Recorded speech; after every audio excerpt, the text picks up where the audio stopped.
महाराज जी, मैं अधम जो यहाँ बैठने का भी योग्य नहीं हूँ गुरुदेव। मैंने प्रभु के दिए इस जीवन में बहुत अपराध और हिंसक कार्य किए। इसके लिए मैं अधम आपसे और श्री जी से क्षमा मांगता हूँ गुरुदेव। मैं अधम आपके सत्संग और गुरुदेव आपके आशीर्वाद, श्री जी के आशीर्वाद से आपको जान पाया हूँ गुरुदेव। गुरुदेव मैं ग्रस्त हूँ। हमको तो नहीं जान पाए बच्चा, हमको जान जाओगे तो हमारे समान हो जाओगे। जानत तुम्हें तुम्हें हो जाए, ये तो पक्की। हाँ, बाहरी परिचय तो पा गए हो, सत्संग बढ़िया बोल लेते हैं, गोरे पीले हैं, हजारों लोग आ रहे हैं, ये तो जान सकते हो। लेकिन ये नहीं जान सकते कि मैं कौन हूं। मैं कौन हूं? तुम मुझे जान गए क्या? मुझे जान जाओगे तो कुछ जानने बाकी नहीं रहेगा भाई। अगर हमें तुम जान गए तो कुछ जानना बाकी नहीं रहेगा। बस इतना ही बात तुम समझ लियो। हमारा नाम प्रेमानंद है, प्रेमानंद। और प्रेमानंद को जान गए तो प्रेमानंद में हो जाओगे, नहीं हो जाओगे? ब्रह्मविद ब्रह्मविद भवति प्रेमानंद प्रेमानंद भवति। फिर अब रह क्या गया? प्रश्न नहीं रह गया। जब प्रेमानंद भवति तो भाई विषयानंद का त्याग करके ही प्रेमानंद में स्थित हुआ जाता है, जो भगवदानंद से भी ऊपर है। भगवदानंद से भी ऊपर प्रेमानंद है। और जैसे कह दो कि महाराज हम आपको जान गए, तो हमारा नाम गुरुजी ने रखा है प्रेमानंद। प्रेमानंद को जान गए तो अब जानना कुछ बाकी नहीं रह गया। प्रेमानंद में कोई प्रश्न नहीं होता, न सोचती न कांक्षती। हाँ, इतना जरूर है कि हम बाहरी थोड़ा परिचय पा सकते हैं। हजारों लोग बैठते हैं, थोड़ा प्रवचन कर लेते हैं, थोड़ा गोरे पीले हैं, बस ये है बाहरी परिचय, सांसारिक। हमारा परिचय नहीं है, ये तो बाहरी व्यवहार का परिचय है। गुरुदेव, मैं उसकी बात नहीं कह रहा हूँ, आपको अपने आप को जानने की बात कह रहा हूँ। उसमें लिखा है तो आप अपने को भी नहीं जाने। अपने को जान लेते तो प्रेमानंद को जान गए, प्रेमानंद को जान लिए तो अपने को जान गए। क्योंकि बच्चा, हमारा तुम्हारा स्वरूप एक ही है। देखो, बिजली को जान लोगे तो हीटर में भी वही है, फ्रिज में भी वही है, एसी में भी वही है, और प्रकाश में भी वही है, हाइड्रोजन बल्ब आदि में।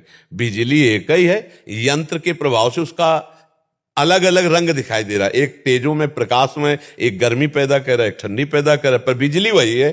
तो तुम में, हम में, सब में बिजली वही, पावर वही, भगवदानंद प्रेमानंद सच्चिदानंद वही विराजमान है। बच्चा, तुम अपने को भी नहीं जानते हो, और आगे। अब गुरुदेव सत्संग में बताते हैं ना कि अब जैसे मैं हूँ, मैं नीलेश हूँ, मैं नीलेश नहीं गुरुदेव, उसमें आप बताते हो कि देखो बच्चा, ये बात सुन के बोलना अलग बात है, अनुभव करना अलग बात है। अनुभव कर लोगे ना तो उसकी पहचान। देखो, जब डॉक्टर होता है ना, वो ऐसे देख के बता देता है कि तुम निरोगी हो या पीलिया है कि क्या है क्या नहीं। आजकल तो ये मशीनों से जांच होती है, पहले मशीनों से जाते। पहले तो आंख में दृष्टि गई, बोले जवान निकालो, और फिर इसके बाद जो ही कलाई पकड़ी तो ये पता चल जाता था। पहले ऐसे वैद्य होते थे। तो भगवदानंद का जो वैद्य होता है वो दृष्टि मात्र से पहचानता है।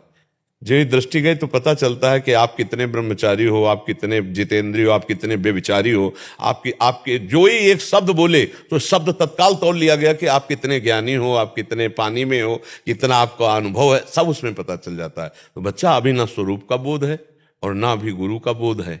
आगे बोलो तो तुम्हारे कल्याण के लिए बोल रहे हैं। स्वरूप का बोध थोड़ी तुम्हें अभी, स्वरूप का बोध थोड़ी है। नहीं गुरुदेव, स्वरूप का बोध तो नहीं, बस यही कि सत्संग में सुना है हमने कि बताते हैं कि मनुष्य जो है वो परमात्मा का अंश है और उसे आत्मा भी कहा गया है।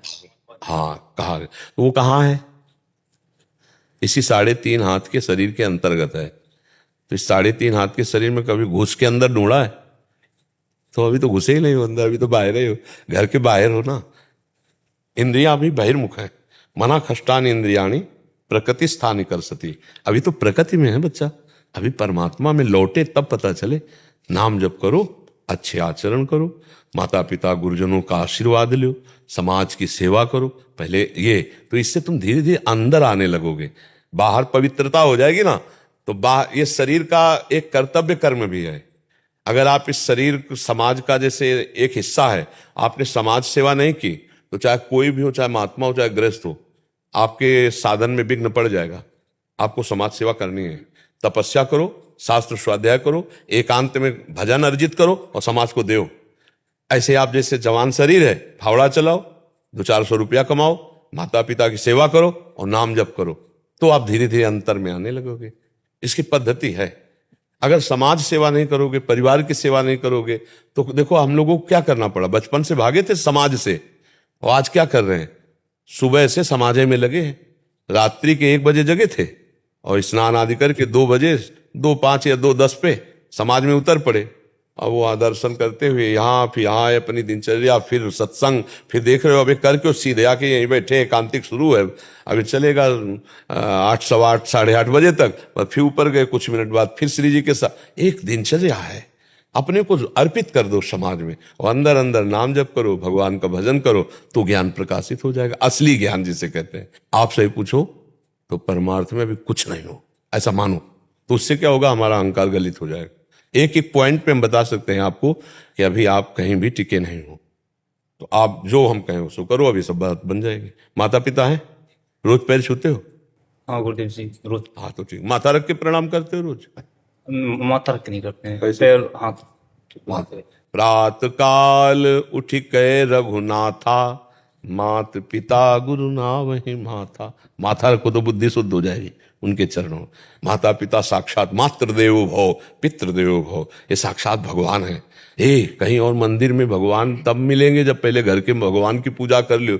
ये आजकल जो है ना, बूढ़े लोगों को लोग इसलिए घर से बाहर कर देते हैं, हगे मुते कौन इनको फेंके, और ये समझ में नहीं आता उसके बेटे को कि जब तू अगमूत रहा था तब स्वयं गीले में रह करके और तेरे को अच्छी जगह लिटाया, अपने शरीर का रक्त दूध बना के तुझे पिलाया, और अब जब सेवा का समय आया है तो तू स्टेशन पे छोड़ के आ रहा है, तू मंदिरों पे छोड़ के आ रहा है, भीख मांगने के लिए मजबूर कर रहा है। तो हमें लगता है ऐसे लोगों की नरक की जरूर गति होगी, चाहे वो जाए मंदिर में जाए और चाहे वो किसी धाम में जाए। ऐसे लोगों का कल्याण नहीं जो अपने माता पिता की ऐसी गति करते हैं। इसलिए हमारा सबसे प्रार्थना है कि थोड़ा बुद्धि शुद्ध कर लो, मंदिर के भगवान को भोग लगाओ या ना लगाओ, बूढ़े माता पिता को भूखा मत रहने दो, उनको बढ़िया बढ़िया खवाओ पियाओ। वो गाली दे तो बात भी उनकी मत सुनो, वो वृद्ध हो चुके हैं, उनकी मानसिकता बिगड़ चुकी है, उनकी सेवा करो। हम सबसे प्रार्थना करते हैं